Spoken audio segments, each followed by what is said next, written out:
salamat po, Pastor. Muli ay nandito na naman ako sa inyong harapan. Last year yata. Opo. Ikaw rin ang bubukas. Ako rin ang nagbubukasan. Di ba kasi mahirap yung pansara. Baka may tulog na lahat yung mga tao. Crucial kasi yung pansara, pero okay naman yung opening. Natuwa ko kanina pagkat muli ay nakita ko ang mga kapatid na Milka, Tina at Iris, na kasama natin ngayon. Matagal-tagal na rin po kasi hindi namin nakikita ang mga kapatid na ito mula noong ako'y nadestino sa Santa Catalina. Pero ngayon ay nagagalak po sapagkat kasama natin sila. Magandang gabi po.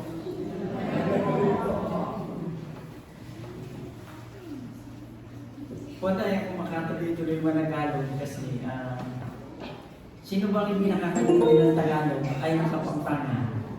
Nakakaintindi naman pala kayo, napasakitan. Huwag na pailapan. Huwag na pailapan. Kasi kung hindi kayo matututo ng salitang Kapampangan, Kasama Tagalog. hindi kayo makakarating sa langit.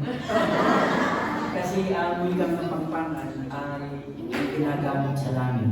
Amen?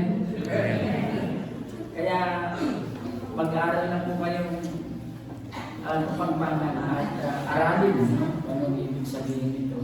At napakaganda ng salitang Kapampangan.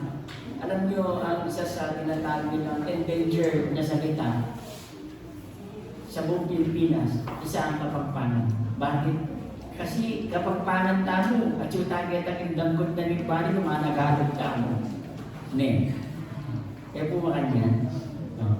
Yan ang minsan gustong makaramdam ng Tagalog, bigla kaya taging malaw. Tagalog no, pala rin tao kayo at anong kasulok pero Tagalog.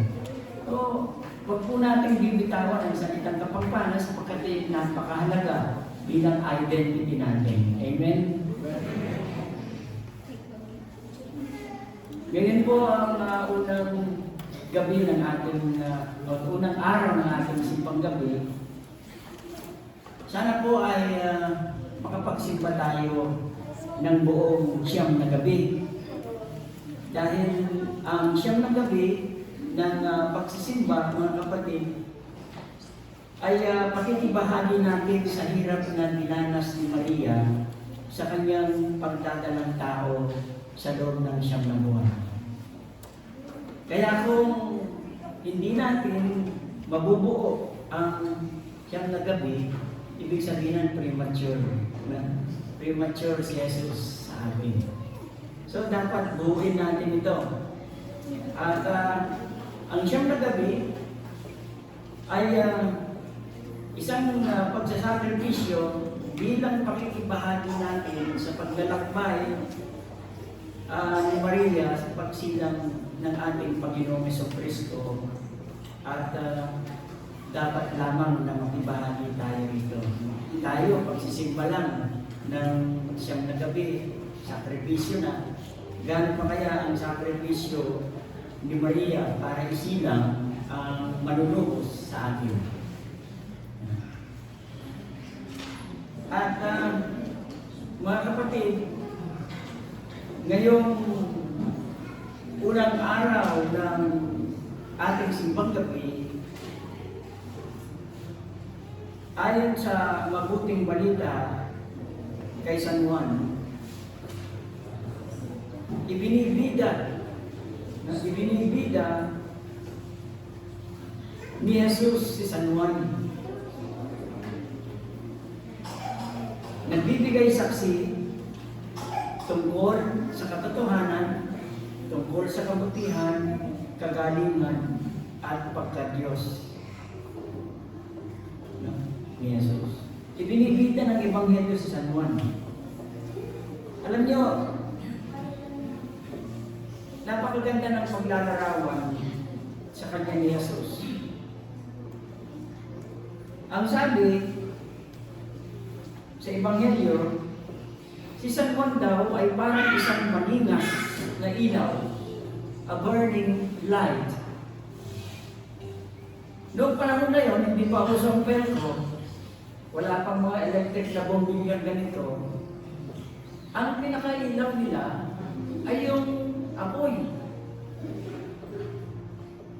Sinisigaban nila yung mga kahoy upang maging maliwanag sa paligid. At alam naman natin, ang bago kang ingapi, bagyayang sala, makapani yun, nagbibigay liwanag, nakakapasok, dahil sa sobrang init, nakakasakit, nakakapugnaw. At tinitiis ang sakit para lamang magbigay ng liwanag sa lahat. Ayun si Juan Bautista.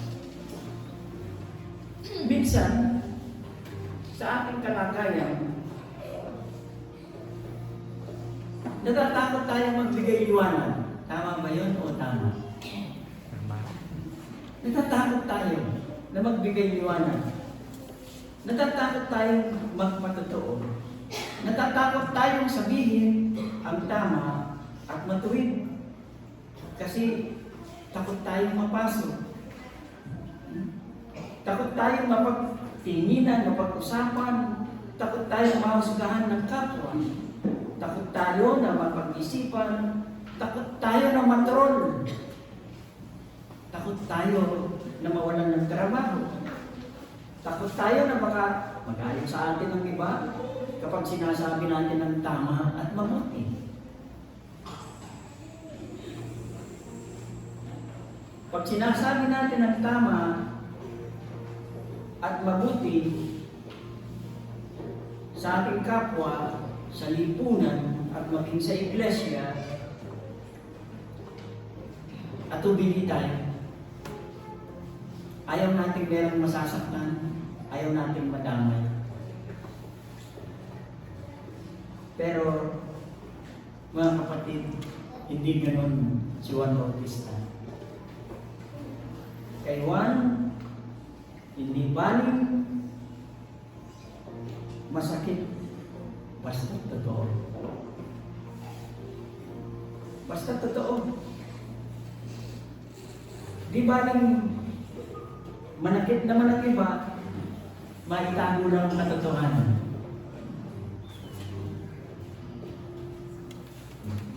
Hindi kay Juan Bautista.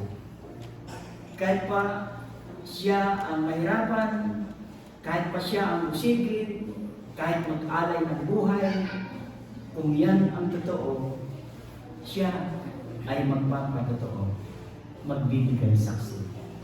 Kilala ba natin si Juan Bautista? Anong nangyari sa kanya? Pinatay siya, di ba? Dahil sa kanyang paninindigan sa katotohanan. Hindi baling magsalita siya ng totoo para sa ikalalaya ng mga taong hihab ng kasinungalingan. At sabi dito sa ating Ebanghelyo, mga kapatid, kahit pa napakabuti ng kanyang pagsaksi, si Juan ay dinaig pa rin siya ni Jesus. Mas mabuti si Jesus. At siyempre, dahil mabuti si Jesus at nakikita niyang isang buwaran si Jesus, ito ang nag-udyok kay Juan Bautista upang lalong magpatotoo tungkol kay Jesus. Dahil alam niya na si Jesus na pinatotohanan niya ay mas dakila pa sa pagpapatotoo kesa sa kanya. Kahit pa nagsasakripisyo siya, alam niyang mas dakila ang sakripisyo ni Jesus. Kahit na ibinubuhos niya ang kanyang dakila na kagalingan, alam niyang mas dahil pa siya ni Jesus pagdating sa pagmamahal sa katotohanan pagdating sa habang sa ating kampo. Ang ating mga pinaninindigan na katotohanan ay maaaring maging sanhi ng pagkakagalit at pag-iwas sa atin ng ating kapwa, lalo na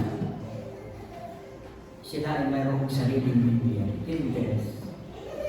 Ang mga pinagtatakpan ang katotohanan galit sa mga taong naninindigan sa katotohanan. Huwag tayong matakot. Huwag tayong mabahala sapagkat sumasa atin si Jesus. Hindi niya tayo mababayaan. Yan ang totoo. Manalangin tayo. Panginoon, salamat po sa biyayang magpatotoo tungkol sa iyo. Alam namin na dahil mo ang aming galingan titin. Magpapatotoo kami sapagkat mas totoo ka pa kaysa sa amin. Amen.